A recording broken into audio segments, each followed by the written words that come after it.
From the moment I first saw Clair Obscur, I had a feeling it was going to be a good game, but I didn't know to what extent. The vibes were all there, drawing inspiration from classics like Final Fantasy and Persona, but I had a few worries about the game, that it might end up being too derivative, another indie or AA title that looked up to the greats but couldn't quite live up to them. After all, there are many such cases. However, thanks to Sandfall and Clair Interactive, I have played and completed Clair Obscur, and I can confidently say, this game is one of a kind, an absolute, incredible, and unforgettable experience. It blew me away and might even be one of my favorite games of all time. For me, this game is locked in for my Game of the Year early, and stands out to me as one of the best role-playing games of this generation. An astounding accomplishment for a game made by a team of approximately 30 people, a literal fraction of the team sizes used to make big AAA games. And yet I feel this AA game absolutely mugs games made by much bigger studios with much more money. And yes, for Final Fantasy fans who've been missing the old school turn-based gameplay, an explorable world map paired with high-fidelity graphics like the PS1 and PS2 era games, this is absolutely the game you've been waiting for. But Clair Obscur isn't just a stand-in for Final Fantasy. I think that's selling it short. It's a profoundly original experience that left a deep impact on me, and I'm aware of how hyperbolic all of this may sound to some people. So in this review, I have a lot of work to do to show you why I believe Clair Obscur isn't just a good game. For me and many other people, this is going to place as an all-time great. The story of Clair Obscur Expedition 33 is built around a haunting premise. Once a year, the mysterious paintress awakens and paints a cursed number on her monolith. Everyone of that age then turns to smoke and fades away. Year by year, the population dwindles, and the countdown continues until finally she paints 33. The game introduces us to the term gommage, the French term being used here for the erasure of people as the paintress paints her number. With each passing year, humanity's lifespan shortens, and the main cast becomes among the oldest people alive simply by being younger than the curse's threshold. This is the base premise of Clair Obscur, and this premise is also the most you can say without spoiling it. And I think spoiling this game should be a felony. When you've been around for a while, there's very few games that deeply surprise you, but this is one of them. With the main story taking approximately 30 hours, it is densely packed with twists and turns you absolutely will not see coming. But more than just the shock factor is the realization of the meaning being conveyed in this game. There are cutscenes that I see replaying in my head over and over again as I close my eyes and go to bed at night. The music is also an intricate part of making those scenes so unforgettable, and when paired with incredible voice acting from talents like Charlie Cox, Jennifer English, and Ben Starr, you get one of the most captivating stories video games have to offer right now. Clair Obscur also doesn't forget interpersonal drama between the party members, which keeps the tension in the story high and intriguing, something I think a lot of RPGs forget to do after a new recruit joins the party. Yes, the characters do have deep bonds, but they also have conflicting desires, and those manifest as some of the most captivating plot points in the game. Speaking of conflict, the combat in Clair Obscur is some of the finest combat to have ever graced the RPG genre. At a glance, this game will remind you of titles like Persona or Final Fantasy. 3 characters standing in a row, taking turns. But one of the major twists with this game's combat system is that on the enemy's turn, you can parry, dodge, or jump out of enemy attacks, with a successful parry or jump allowing you to send the enemy's damage back at them. However, you can only counter if you parry the entire combo string. Some people were initially worried that the game would be a little too easy due to the parry, but unless you're so good at parrying you look at something like Sekiro and think that's a baby's game, then I don't think you will find this game too easy, especially on harder encounters, and if you're doing it on the max difficulty, where absolute precision on each parry is a matter of life and death. Parrying some attacks are insanely difficult to do, and will require some practice, and if you feel a lack of confidence, you can always try your hand at dodging, which has a significantly bigger iframe window, although you won't be able to counterattack. This does mean that for anyone looking for a more pure turn-based inexperienced, they won't necessarily be getting it with this game, as they might find Clair Obscur a bit difficult to play if they're not able to dodge, block, or parry. The game does heavily rely on your reflexes, and you can always go in the menu and drop it down to the easiest difficulty, which expands the windows in order to do these things, making it significantly easier. But honestly, I do kind of just recommend getting good, because the reward for doing so is definitely there. Also, this game does not have an MP system, but rather an AP system, and these are the points that you'll need to perform more powerful attacks. They are typically awarded for doing things like successful dodges, parries, or even using a basic attack. Building up AP from dancing around an onslaught of enemy attacks, and then sending a powerful spell back to the enemy, absolutely nuking them, is a deeply rewarding and satisfying gameplay loop. You can also use free aim and shoot enemies as well. Outside of battles, this stuns enemies. Inside of battles, you can target their weak points at the cost of 1 AP per blast to do, which can then be chained with another attack.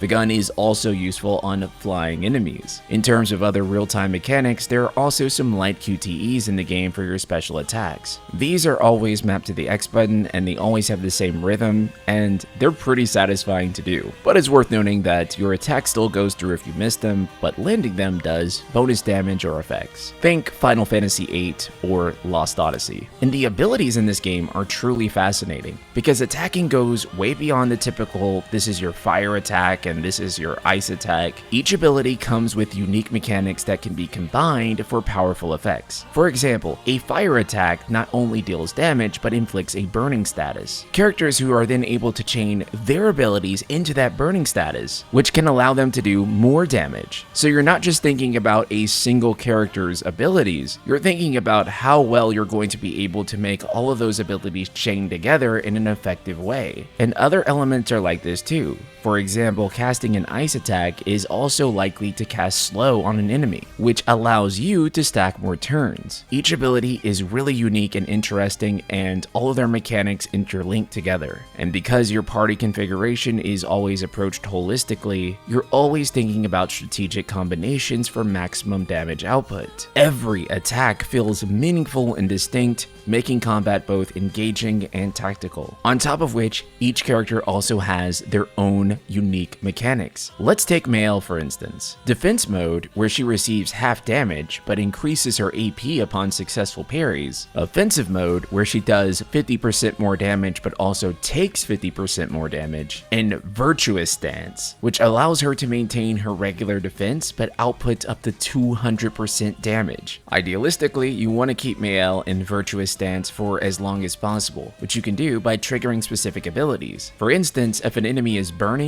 Mael can use a particular attack to switch into Virtuous Stance. So you can have a character like Lumina do a fire-based attack, and then when it's Mael's turn, she can chain into that and switch to Virtuous Stance. This is a very simple example, and it gets much more complex than this, but these are the way that mechanics chain into each other in Expedition 33, and it's incredibly satisfying. You're constantly working to find the perfect rotation for each character to maximize damage output, and it is super addictive. The sum total is a game where every single party member feels incredibly unique. Furthermore, Expedition 33 lets you choose any combination of characters for your party. Unlike most RPGs that require the protagonist to be present, this game allows you to completely customize your configuration, meaning you can leave out the main character entirely if you want. This freedom means you can experiment with different character combinations, tailor your party to your preferred playstyle, and create the setup for tackling challenges in the game your own way. It's incredibly refreshing and gives you much more control over battles. Then we have the game's Picto and Lumina system. Pictos are items that you find throughout the world, and they're a bit like materia in Final Fantasy VII, although not quite. Pictos instead provide powerful passive effects, but altogether those effects can fundamentally change how you approach combat. For example, one Picto may give you additional AP at the start of battle. Another may increase your combo on basic attacks, or give you a boost in damage after a successful parry. Some Pictos might heal you if you attack an enemy with the burning status effect. There are dozens of these, and each one of them is interesting and comes with interesting trade-offs. You can gain Lumina points, which let you permanently equip Pictos outside of those 3 slots. This means that the number of passive effects that you can stack isn't just limited by your current setup. It can expand with your character, and the result is flexible, deep customization. The sheer variety variety of Pictos and the creative expression that they allow is astonishing.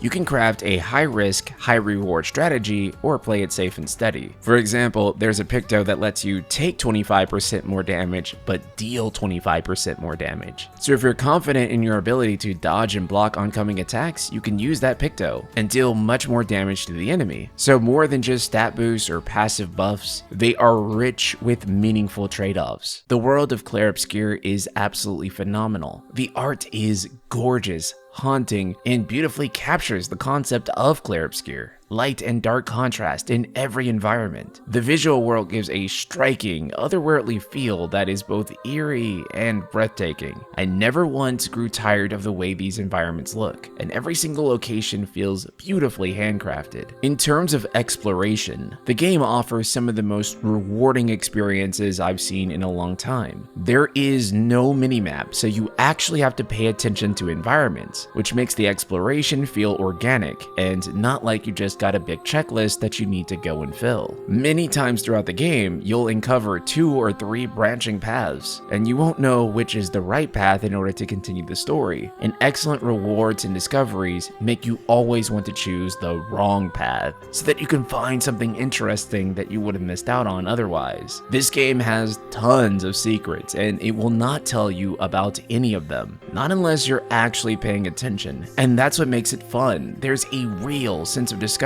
whether it's a hidden Picto, a journal from a past expedition, or a challenging super boss. And once you beat the game, the world opens up even further. You discover plenty of things to do both in familiar locations and new ones found on the world map. And speaking of the world map, it returns in Expedition 33 and is perhaps the finest world map that gaming has ever seen. It is absolutely loaded with various secrets, super bosses, and items to find. The world map, which you explore with the help of SKA, gains the ability to swim and fly, which empowers you to keep exploring the world in new ways as the journey goes along. It's a true sense of exploration that I don't think any AAA open world game has been able to capture in quite some time, aside from something like Elden Ring, because much like that game, there are no checklists or markers, just a beautifully crafted world full of surprises, one that actually rewards you for immersing yourself in it. The cinematics in Clair Obscur are absolutely masterful, and I have no idea how a team this small was able to make cinematics that look this good. They are so well performed by the voice actors, with subtle nuances in the characters' animations and expressions, and they often feel straight out of an animated film. And here's the kicker. These stunning cinematics are rendered in real time. Again, the fact that a small team managed to accomplish something so polished with real-time cinematics is nothing short of mind-blowing. This is also an immaculately well-paced game. Most AAA games that I play nowadays feel bloated beyond belief. Clair Obscur does not waste a single moment in contrast. It is always building up to the next moment, the next big revelation. There's no padding, no time wasting, just pure unfiltered kino from scene to scene, fight to boss fight. This game nails the pacing of the golden era JRPGs, most of which are roughly 20 to 35 hours long and used every frame to the fullest. And yes, all of the glazing I've done this entire review, this is weirdly my highest praise, because few games nowadays don't have any boring moments to them. There's always moments I can point to and think of stuff they could cut and it would result in a better game, but there is none of that here. I was thoroughly locked in the entire experience, and the music was a big part of that. The music in Clair Obscur Expedition 33 has quickly become among my favorite video game soundtracks of all time. I know that sounds hyperbolic, especially for such a recently released game, but once you hear the haunting female vocals layered over gorgeous instrumentals, you'll understand. And while I can use words like haunting or beautiful, what I really want to say is that this soundtrack goes crazy. Just listen to this.